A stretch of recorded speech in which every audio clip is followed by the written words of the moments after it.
আমরা সালামের উত্তর কতটুকু দিতে পারি? আমরা পবিত্র কোরআন থেকে সূরা আন-নিসার ৮৬ নম্বর আয়াত থেকে আমরা এর উত্তরটা জানতে পারি। বিসমিল্লাহির রহমানির রহিম। وَإِذَا حُيِّيتُم بِتَحِيَّةٍ فَحَيُّوا بِأَحْسَنَ مِنْهَا أَوْ رُدُّوهَا ইন্নাল্লাহা কানা আলা কুল্লি শাইইন হাসিবা। এর অর্থ, যখন তোমাদের সালাম বা অন্য কিছু দ্বারা অভিবাদন জানানো হয়, তখন তোমরা তার চাইতেও উত্তম পন্থায় তার জবাব দাও, কিংবা ততটুকুই ফেরত দাও। অবশ্যই আল্লাহ তাআলা সব কিছুর হিসাব রাখেন। তাহলে আমাদের প্রশ্ন করেছেন রিয়াদ, আর পবিত্র কোরআন থেকে চমৎকার উত্তর দিলেন মাসুম। এখন প্রশ্ন করবেন সোহেল। আমরা ইন্না লিল্লাহি ওয়া ইন্না ইলাইহি রাজিউন কেন বলি? আমরা সাধারণত পাঁচটি কারণে আল্লাহ তাআলা আমাদেরকে নির্দেশনা দিয়েছেন পবিত্র কোরআনে ইন্না লিল্লাহি ওয়া ইন্না ইলাইহি বলার যে নির্দেশনা দিয়েছেন সেটা আমরা পেয়ে যাব সূরা বাকারা 2 নম্বর সূরা 155, 156 এবং 157 নম্বর আয়াতে। এখানে আল্লাহ তাআলা বলতেছেন, আউযু বিল্লাহি মিনাশ শাইতানির রাজীম, বিসমিল্লাহির রহমানির রহিম।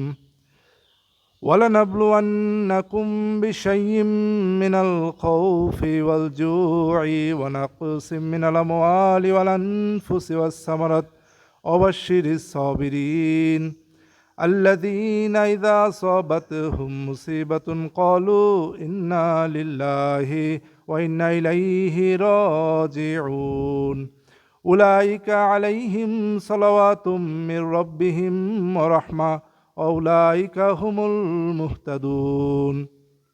এখানে আল্লাহ তাআলা বলতেছেন ওয়ালা নাবলুওয়ান্নাকুম, আর অবশ্যই আমি তোমাদের পরীক্ষা করব, বিশাইয়্যিম মিন খাউফি ওয়াল জুই, এমন কিছু দ্বারা, যেমন ভীতি এবং ক্ষুধার কষ্ট দ্বারা। তাহলে প্রথম ভীতি, তারপরে ক্ষুধার কষ্ট।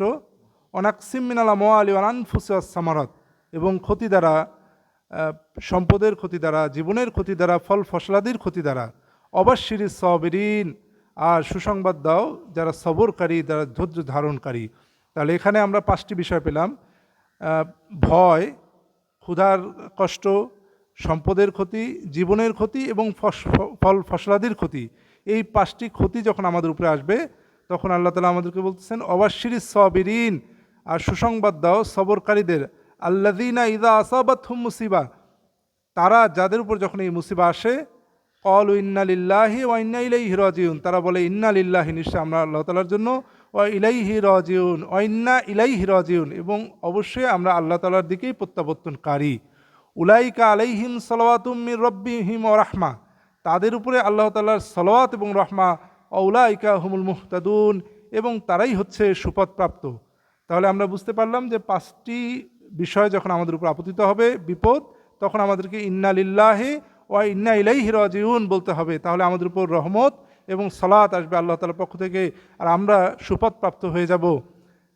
এখন আমাদের সামনে প্রশ্ন করবেন আমাদের সবচেয়ে সিনিয়র সদস্য এবং আমাদের শ্রদ্ধাভাজন মতলুবুর রহমান। শয়তান তাড়ানোর উপায় কি? উনি আমাদের প্রশ্ন করেছেন যে শয়তান তাড়ানোর সবচেয়ে বড় উপায় কি। আসলে শয়তান যেহেতু আমাদের প্রকাশ্য শত্রু, আল্লাহ তাআলা পবিত্র কোরআনে বলেছেন, আর এই শয়তানকে তাড়ানোর বা শয়তান থেকে বাঁচারও আল্লাহ তাআলা সবচেয়ে বড় একটি দোয়া শিক্ষা দিয়েছেন। সেই দোয়াটি আমরা এখন তেলাওয়াত করব। সেটি হচ্ছে সূরা মুমিন 23 নম্বর সূরা 97 এবং 98 নম্বর আয়াতে আল্লাহ তাআলা বলছেন, অকুর রব্বি আউযু বিকা মিন হামাযাতিশ শায়াতিন ওয়া আউযু বিকা রব্বি আইয়াহদুরুন। অকুর, আর বলো, রব্বি আউযু বিকা মিন হামাযাতিশ শায়াতিন, রব্বি আউযু বিকা, হে আমার রব, আমি আশ্রয় চাচ্ছি আপনার কাছে, মিন হামাযাতিশ শায়াতিন, শয়তানের হামাজা থেকে, শয়তানের কুপ্ররোচনা থেকে, শয়তানের কুমন্ত্রণা থেকে। রব্বি আউযু বিকা মিন হামাযাতিশ শায়াতিন ওয়া আউযু বিকা রব্বি, ওয়া আউযু বিকা রব্বি, আশ্রয় চাচ্ছি হে আমার রব, মিন আইয়াহদুরুন, যেন সে আমার নিকটবর্তী না হয়। তাহলে আমরা এই দোয়াটি যদি করি, যেটা আল্লাহ তাআলা আমাদের সূরা মুমিন 97 এবং 98 নম্বর আয়াতে বলেছেন, রব্বি আউযু বিকা মিন হামাযাতি শায়াতিন ওয়া আউযু বিকা রব্বি আইয়াহদুরুন। আমরা সকলেই এই 3টি প্রশ্নের উত্তরগুলো ফলো করার চেষ্টা করব। এই সবগুলি আল্লাহ তাআলা আমাদের পবিত্র কোরআনে শিক্ষা দিয়েছেন। যেমন প্রথমটি খুব গুরুত্বপূর্ণ ছিল, যেটা মাসুম খুব সুন্দরভাবে পবিত্র কোরআন থেকে বলেছে যে সালামের কতটুকু জবাব দিতে হয়। সূরা নিসা ৮৬ নম্বর আয়াত থেকে আমরা জানতে পারলাম যে তার চেয়ে বেশি ফিরিয়ে দিতে হবে অথবা সমপরিমাণ ফিরিয়ে দিতে হবে। আশা করি আপনারা আমাদের এই প্রশ্ন উত্তর পর্ব থেকে উপকৃত হবেন, এই আশা রেখে আমরা এখানেই শেষ করছি আমাদের এই এপিসোড। ধন্যবাদ সকলকে।